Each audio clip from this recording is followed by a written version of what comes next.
I watched a young soldier take his seat on the plane, and the guy by the window said, hello, my name is Kurt Borger, and I am the library director here at Riverview Public Library.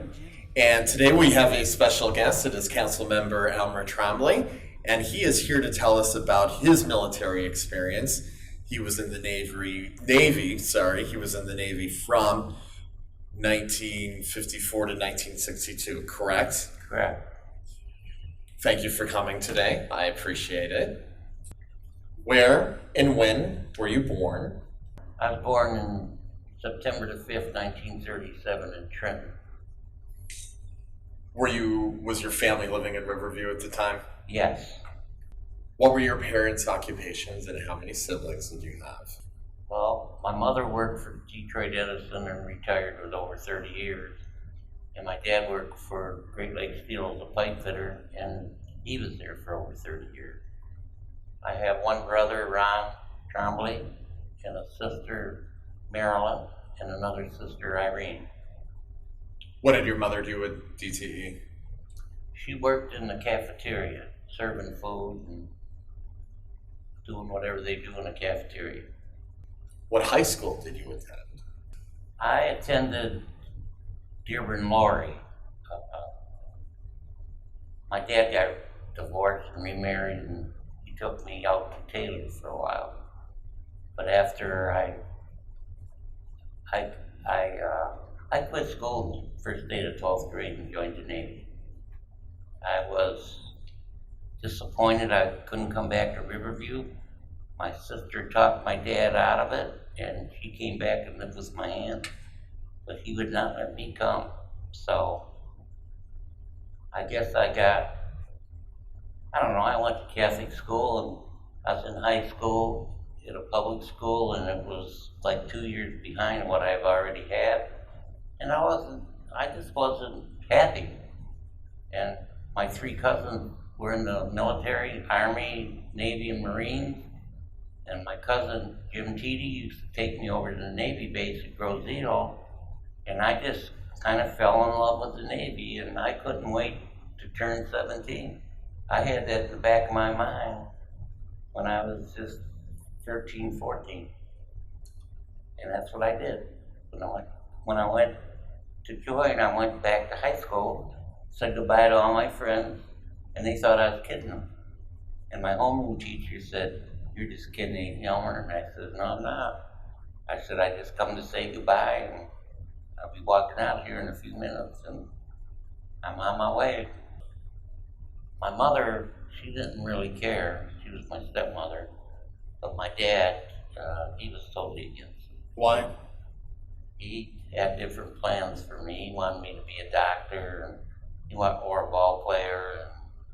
And I just told him, "Hey, I'm not happy where I'm at. If I'd have been in Riverview, I'd have been happy. But I'm not happy, and I'm going in the Navy." He said, "Well, I'm not signing." I said, "Well, I'm not going to school either." So as time went by, I came home one day and asked, "Where's Dad?" And she said he went to Detroit. I said, "Why didn't he drive us?" He said he couldn't. He had to take the bus because he was so upset. He went down and signed my papers for me to go in the Navy. What do you think made him change his mind? Well, I don't know. He was a disciplinarian too, and I guess he read me that he taught me he means what he's saying. He ain't going back to school. If we could go back a little bit, now you mentioned that you were exposed to the Navy at the Naval Station in Grozeel. Yes. Who was taking you there? Could you explain that a little bit? My cousin was in the Navy. He was a World War II vet, and when he'd come home from World War II, he was stationed at Grozeel for a while. And every now and then he'd just take me with him. I'd go swimming in the swimming pool over there, and the guys over there, the Navy guys, they just took good care of me. I was only 6 or 7, and I just fell in love with the Navy. you know. Fell in love with the Navy at a young age, so Yep. there really wasn't any thinking of going into any other branch of service. No, I thought about the Marines, but he said, my cousin told me, but you get an education in the Navy. He says, the Marines, you're a foot soldier, you're a killer. I said, well, I'm going in the Navy anyhow, but I thought about the Marines. My cousin was in the Army, I never give that a thought. Where was your basic training? The United States Naval Training Center, Great Lakes, Illinois.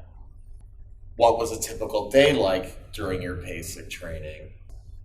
Well, when you get there, they give you a sea bag.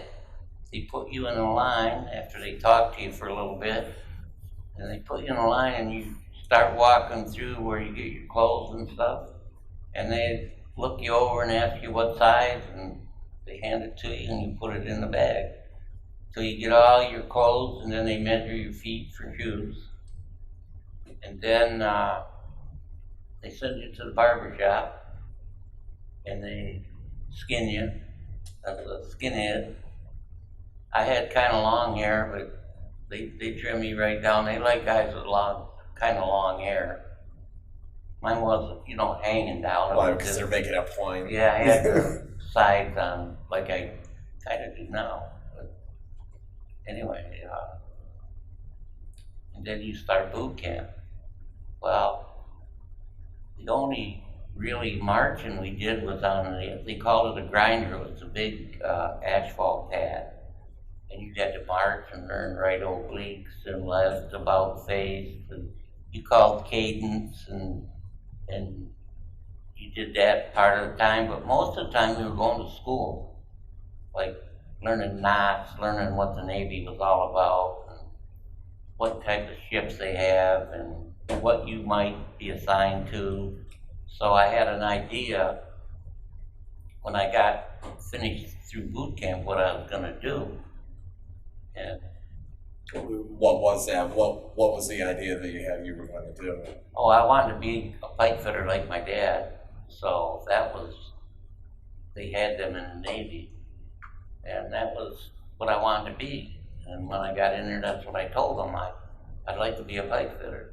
And they put me in the engineering department. The Navy has, in boot camp, they have different color stripes. And there's white, blue, green, and red. Well, red is engineering, and green is Airedales. They're on aircraft carriers and stuff like that. Yeah. I got assigned after boot camp. Boot camp was very interesting. I mean, you competed for flags, education flag, sports flag. Barry was the cleanest. You had a company with about 80 guys in there. And so you had to try to win some flags. So when you marched out on a grinder or you were doing some type of marching, that off of the flag you'd have some pennants flying with it wasn't the American flag, it was your company flag with your number on it. I was in company 219.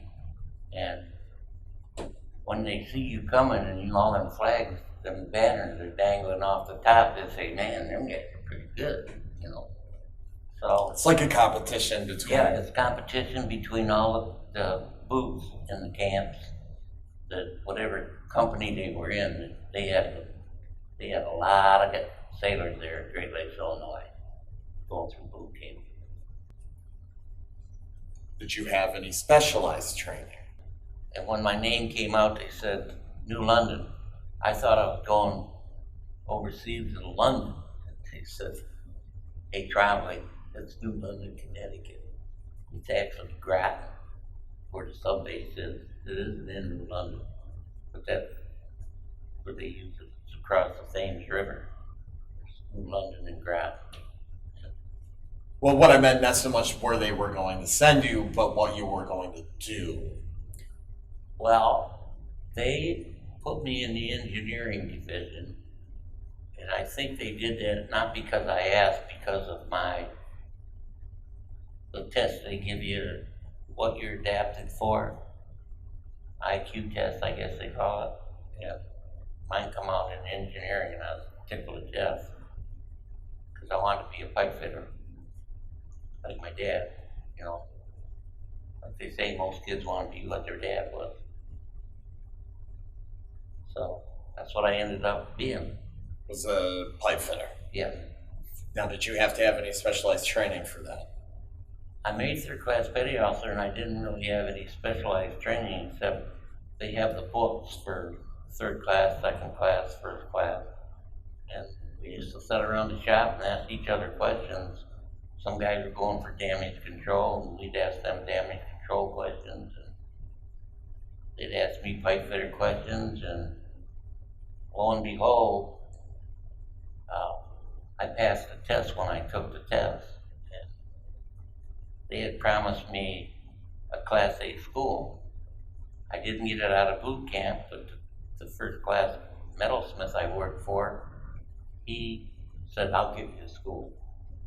I guess they liked the way I worked. I was, aggressive. And I passed the third class test, and they wouldn't send me to school. And I was a little upset. So the first class said, they won't send you because you already made third class. That's what a Class A school's for. And it was going to be in Great Lakes, Illinois, where I could have came home on the weekend. But that didn't happen, so he said, I'll find you a school. So he came up about 2-3 months later. He said, Dave Trombley, I got you a school. I got you a class. You want to be a welder? I said, yeah, because I know pipe fitters weld on the outside. And I said, yeah. He said, well, it's a Class C1 welding school in San Diego, California. I said, I don't want no Class C school. He said, C1, the best the Navy has. There is no better school than that. So I said, I'll think about it. After he told me I'd extend 2 years, I called my dad, and he just told me, hey, bud, you're going to welding school now. You'll be a pipe fitter welder. You can come right out of the Navy and get a good job. Which differs from the attitude your dad had when you went in. Now he accepted it and was probably proud of you. Yeah. So anyway, I went to San Diego, and there were 40 guys in this welding school. And the first day in arc, I could gas weld and I could cut. But my first day in arc welding, they put us in a booth. They told us what we had to do, and we had to build a billet, like a ingot. It was like a 3/8 plate. You had to build it up about that thick and keep it square. Well, I was standing there because I'd never stuck an arc in my life. And this instructor finally came by and said, hey, Trombley, are you going to participate in the class? I said, I don't know how to weld. I said, I never struck an arc in my life. Oh, he just went kind of berserk, crazy, laughing. He said, he called all the welding instructors. They had about 8 of them in that school. And he said, guess what? We got a kid here. They called me a kid. I was only 18. He said, we got a kid here that don't know how to weld. We're going to make a welder out of this guy. He said, then he told me all these other guys come to school for shore duty in California. He said, they're all got hash marks on their arm, 12, 14, 16 years. He said, they come for the shore duty. They don't care about welding because they already know how. They just take school. And anyway, the top 16 in the class got extra training. And I happened to finish 13th in the class. And they said, what would you like to do, Trombley? And I said, I'd like to get into underwater welding and cut. And they said, okay, we'll send you over. They sent me over to the Navy yard where the divers are. And I had to talk to this lieutenant. He said, so you want to be a diver, eh? I said, yes, sir. He said, you a qualified diver? I said, no, sir, that's why I want to come here. He says, that won't happen. He said, first of all, to go to the school, you got to be a qualified diver. So you're out of luck there until you go to a diver school and be qualified. So anyway, I took the they had an advanced course with aluminum, carbon molybdenum, lead, stainless steel, aluminum, all different types of metal, brazing. So anyway, I took that and I got to stay there for another 6 months, and I came back to the ship, and I was tickled to death. Where did you surf? Can you give me an idea of where around the world did you go? Besides Guantanamo Bay, I was in Havana, Cuba. I was in San Juan, Puerto Rico. I was in Port-au-Prince. I was in Jamaica, Haiti, Bermuda, Ciudad Trujillo. So mostly in the Atlantic. Island, yeah. So mostly in the Atlantic and the all Caribbean. Atlantic, yeah, in the Caribbean. So your first ship was the USS Whittick. Yes. How long were you on that ship for? I was on there 3 years and about 4 months. What were your typical duties on that Well, the Whittick? If something broke down in the boiler room, I'd stand my watch is in the boiler room, the water tender, watching the water. You had to keep it from going out of sight and keep it from going either way out of sight because it could blow up a boiler. And you just had to sit there for 4 hours. It's like steering your car, going too far or getting too low. You got to turn it up, make the water come back, so. It was kind of boring. And then I'd walk around the ship sometime on watch, checking voids. You had a brass ruler and had a string on it. You drop it down and see how much water was in the bilges and stuff.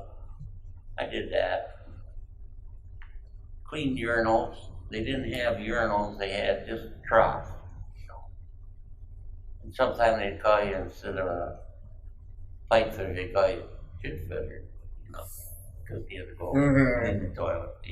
You just laugh it off. Right. Where did you go? Where did you sail to on the Whittick? My first stop was Guantanamo Bay, Cuba, where we operated with the Nautilus. And it's where you go to play war, practice. And they shoot at planes pulling drones, shoot at the drones, not the plane.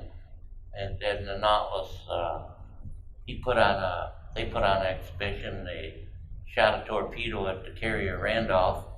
The Randolph picked it up, was moving out of the way, but little did they know the Nautilus was right behind that torpedo, heading right as they were turning. He could have sunk it with 3 direct hits. And then they picked off a fuel tanker. They never shot at our destroyer, but it was quite an operation. And we knew about the Nautilus. We knew it could outrun us underwater, it could outrun us on top of the water, and it could do an about face and the length of it. It didn't have to make a big circle. It was top of the line technology at that time. State of the art. Yeah, every time we'd go to Guantanamo Bay, we would go, it'd be like about a month at sea. And in between, when we was out, they'd pull in the ports to give us some liberty. So it was fantastic. I mean, you seen how other people live in grass shacks, and Jamaica especially. I've heard of them, but I never seen them, but I saw them there. So what? What do you mean? Grass. Oh, you mean the actual, what people are living on them? Hay with mud on them. People very poor there, in Haiti and Jamaica especially.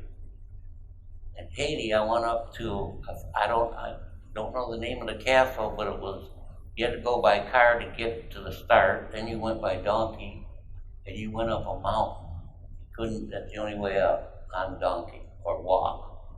And then this castle, like, it was up in the sky, where the British could have, British or the French, one of the two. Probably the French. Yeah, where they could have held them off, and they had the cannons up there and the balls stacked up. And I'm saying, hey, how could they ever build this up here? How did they get the material up there? But it was huge. And then we went all the way on the roof, and it's like we were up there, I was taking movies, and it's like you were standing up in the clouds. That's how high it was up. But it was very. How long would you get typically on shore leave? Say you go into port, say like in Jamaica would be Kingston or whatever the port would be. How would it vary? How many days you would get? Yeah, it usually be 3-4 days. Yeah, we have fun when we're on Liberty. They call it Liberty, and you'd get. Sometime you pull in port, you might not have Liberty. You know, it might be your duty, so you could finagle with your officer, whoever was in charge. You could say, "Hey, Kurt, you want to switch with me? I'll give you $20 if you take my duty." And you'd agree because you weren't interested, and go to the captain and said, "Hey, Kurt wants to take my duty. Can I go on Liberty?" "All right, as long as it's covered." He said, "That's all it counts. It's got to be covered." So we trade. We used to do some crazy things. You could buy a carton of cigarettes on the ship for 90 cents. But over in Havana, Cuba, one pack is worth 50 cents. So, being bad boys, we would tape cigarettes around our legs, around our body, and then they had water taxis. We wouldn't go in on the ship's boat. We would take the water taxis. Those were the Cubans that come out, pick you up, take you in. And as soon as you hit the shore, as soon as they got to the shore, you better take off running. But the town was right there, and you just run in the store, you had no problem getting rid of them cigarettes. So. While in service, how did you stay in contact with your friends and family? Well, you write a letter, and then they'd come and pick it up with a helicopter, and they'd take mail out, and they'd bring it back. Lower it down. When you were on shore leave, did you ever call home? Oh yeah, lots of times. Yeah, reverse the charges. Who did you call most? Your dad or your mom? Yeah, my mom and dad. Mom and dad. Yeah.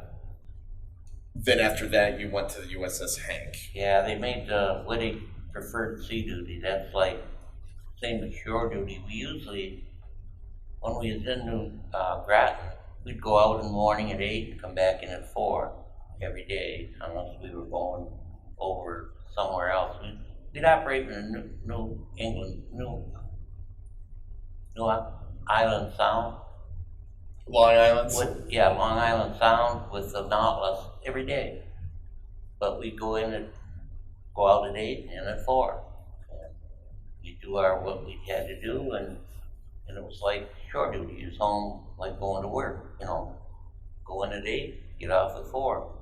And then you were free as long as you didn't have duty. You might have a duty, weekend, you might have a duty today. They had to schedule up who had duty, who had the watches,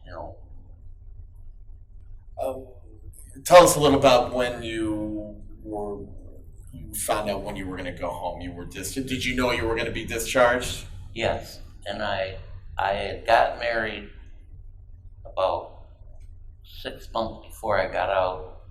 My wife is from Mystic, Connecticut.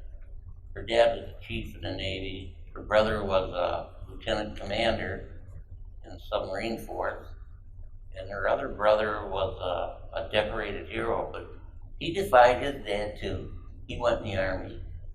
He should have went in the Navy, but he wasn't going to do that. So he went in the Army, and he was a decorated hero. What was your reaction from your family and friends about you returning from your service? Oh yeah, they had a big party for me and we had a good time. I was gonna take a couple months off because I got out in August, and I was gonna take a couple months off, before I went looking for a job, so I could collect unemployment. And then I collected $300 Korean mustard note pay, was a bonus life. So I went down to sign up for unemployment in Wyandotte, and they said, well, you're not eligible. I said, well, I'm not. Why ain't I? He said, because you do Korean mustard note pay. At that time, unemployment was $25 a week. So that was in about August, close to the end of August. And by September, I kept standing in line down at McLeod. And one morning I came back because they'd stopped the line. They said, no more hiring today. Come back tomorrow. So I got home, my granddad, he says, where have you been, bud? I said, I was down there standing in line, but they stopped hiring again. He said, they just called here and want you back. So I went down there and they hired me, and it was odd that my family doctor, Dr. Boyd in Trenton, was the McLeod doctor too. So I had to go down there and get a physical. And he said to me, buddy, didn't you just get out of the Navy? And I said, yeah. He said, didn't you have a full physical? I said, yeah. He says, well, okay, just sign the paper. He said, you're good to go. How did you work? How long did you work for McLeod? I worked there till they closed. I wasn't there when they closed, but I got out after 31 years. I had a skin reaction, and they put me on a medical retirement, but I didn't stay on it. I just got another job putting laid off workers to work with the Metropolitan AFL-CIO out of Lansing. And how long did you do that? I did that for 2 years, from 90 to 92, and then them grants ran out, and then I got a job at the Downriver Community Conference doing the same work. And then that lasted a couple of years, and then they were starting to lay off, and they were going to lay a guy off that had more time than me. And Jim Jones was the director. He lived here in Riverview, and he was going to keep me in, And I said, no, I don't play that. I said, Victor's got more time on that job than me. I said, just lay me off. So I got laid off, and I went to work for the county. How long were you with the county? 10 and a half years. 10.5 years. Then you retired after? Yeah, 2006. How long have you been a city council member in Riverview? 32 years. How many children do you have? I have 5. I have a son, Jim. He is a Riverview councilman. And I have a son, Robin, who is a supervisor for Wayne County Roads in New Boston. My one daughter she's the human resource director for Miller, Canfield, Paddock, and Stone. My other daughter retired from the post office, and my other son works at the City Yard as a maintenance mechanic. How many grandchildren do you have? I got 7 grandchildren, and I got a great-grandchild on the way from Jim's daughter, Kristen. Oh, congratulations. Do you still stay in contact with people that you know or knew from your military experience? I got about 4 buddies. We intertalk all the time. And do you belong to any veterans organizations? Yeah, I belong to the American Legion, Post 389 Riverview. Now the last question, Mr. Trombley, is if there's one thing you would like to tell people about the military, your military experience, or anything that happened in the military, what would you like to tell them? Well, I'm kind of a guy that believes in discipline, And I think all kids, when they reach out of high school, they should have to go to a boot camp in the military, not stay in the military, but just go in there and find out what it's all about. Because it ain't like mom and dad telling you to go empty the garbage. In the military, when they tell you, you better do it now. It ain't, I'll get it in a few minutes. That won't work. You'll be down on your all fours doing push-ups. They'll say, match me 20. If you ask them why, don't ever, in the military. If you ask them why, then you'll be doing 100. Yeah, especially in boot camp, don't ask them why. Because the saying in the Navy is, and I guess all the military, in boot camp, when I'm right, I'm right. When I'm wrong, I'm right. Do you understand that? And you better say, yes, sir. It was good. The biggest lesson that you got probably, Yeah. or you're telling other people is discipline. Did you consider yourself ill-disciplined before you went in? No. No. But it probably taught you more discipline then. Because my wife would say to me sometimes, boy, you're tough on them kids. If they only knew. But I learned, and I was making sure my kids learned the right way. And it ain't like it is today. You ain't allowed to spank them or do this. Well, thank you for coming today, Mr. Trombley. Thank you for spending your time with us. Thank you for your service to our country, and thank you for your service to the City of Riverview. Thank you very much. I appreciate that. Thank you.